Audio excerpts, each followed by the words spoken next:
எல்லார் வீட்லேயும் இருக்கும்.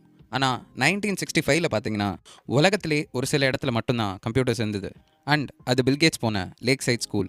பில்கேட்ஸ்க்கு எந்த அளவுக்கு கம்ப்யூட்டரில் இன்ட்ரெஸ்ட் இருந்ததோ அவரோட ஃப்ரெண்ட் பால் ஆலனுக்கும் பயங்கரமான இன்ட்ரெஸ்ட் இருந்தது. அதனால 2 பேர் பயங்கர திக் ஃப்ரெண்ட்ஸ் ஆனாங்க. பால் ஆலன் கிட்ட பில்கேட்ஸ் வந்து ஒரு ஃபார்ச்சூன் மேகசின் காட்டி இந்த மாதிரி ஒரு பெரிய கம்பெனியாக நம்ம ஆறதுக்கு வாய்ப்பு இருக்கா அப்படின்னு கேட்டார்.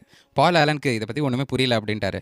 கண்டிப்பாக ஒரு நாள் நம்ம ஒரு பெரிய கம்ப்யூட்டர் கம்பெனி ஆரம்பிக்கணும் அப்படின்னு பில்கேட்ஸ் சொன்னாராம். அதுக்கு மேலே நீங்கள் நடந்த எல்லாமே பார்த்தீங்கன்னா வரலாறு தான். 1968ல் 303 மில்லியன் பீப்புள் வந்து ஹை ஸ்கூலில் படிச்சுட்டு இருந்தாங்க. அதில் 18 மில்லியன் பீப்புள் வந்து யுனைடெட் ஸ்டேட்ஸில் மட்டும் இருந்தாங்க. 270,000 பீப்புள் வாஷிங்டன் ஸ்டேட்டில் இருந்தாங்க. அதில் வெறும் 1 lakh பீப்புள் தான் சியாட்டல் ஏரியாவில் இருந்தாங்க. அண்ட் அதுலேயும் 300 பேர் தான் லேக் சைட் வியூவில் படிச்சுட்டு இருந்தாங்க.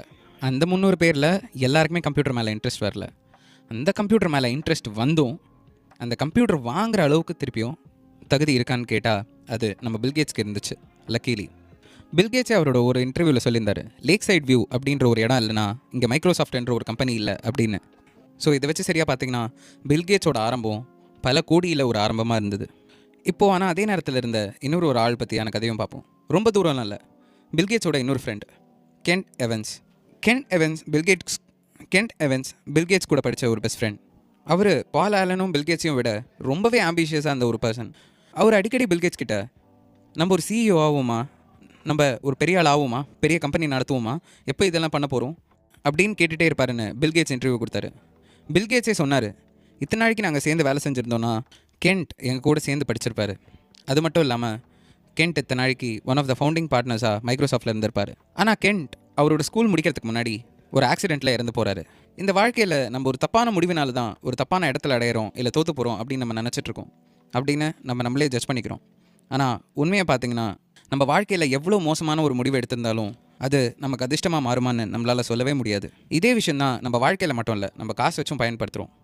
எது வேலை செய்யும், எது வேலை செய்யாது, இவன் சரியான முடிவு எடுத்திருக்கானா, அவன் சரியான முடிவு எடுத்திருக்கானா, இந்த நேரம் சரியா இல்லை இந்த காலம் சரியா, இப்படின்னு நமக்குள்ளே 1008 கேள்வி இருக்கே தவிர அந்த கேள்வியோட பதில் மட்டும் நமக்கு தேவைப்பட்ட எல்லாமே கொடுத்துறாது அப்படின்றத நம்ம புரிஞ்சுக்கிறது கிடையாது. மனுஷனுக்கு எப்போவுமே ஒரு விஷயம் ஈஸியாக புரிஞ்சுக்கணும்னு எதிர்பார்ப்பான். ஆனால் அந்த விஷயத்தில் இருக்கிற நுணுக்கம் புரிஞ்சுக்கணுன்றதை எதிர்பார்க்கறது கிடையாது. அப்படி ஒரு நுணுக்கமான விஷயன்றது தான் காசு. யாஹூ ஃபேஸ்புக்கை வாங்க வந்தபோது மார்க் ஜக்கர்பர்க் அதை வேணான்னு சொன்னது நிறைய பேர் ஒரு பெரிய ஸ்டெப்பாக நினச்சாங்க. அதே நேரத்தில் யாஹூ மைக்ரோசாஃப்டோட ஆஃபரை வேணான்னு சொல்லும்போது யாருமே அப்ரிஷியேட் பண்ணல. எல்லாருமே அதை ஒரு தப்பான முடிவுன்னு நினச்சாங்க. ஆனால் உண்மையை சொல்ல போகணுன்னா நம்மளால் ஒரு முடிவை எப்படி அது சரி இல்லை தப்புன்னு அது நடக்காமல் நம்மளாலே சொல்ல முடியும். இங்கே கஸ்டமர் தான் எப்போவுமே கிங், அவங்க தான் எப்போவுமே சரி அப்படின்னு சொல்கிறதும், கஸ்டமருக்கு என்ன தேவைன்னு அவங்களுக்கே தெரில அப்படின்னு சொல்கிறதும் இங்கே பிஸ்னஸ் வேர்ல்டில் தினசரி நடந்துட்டு தான் இருக்குது. ஸோ இங்கே அதிர்ஷ்டத்துக்கும் ஆபத்துக்கும்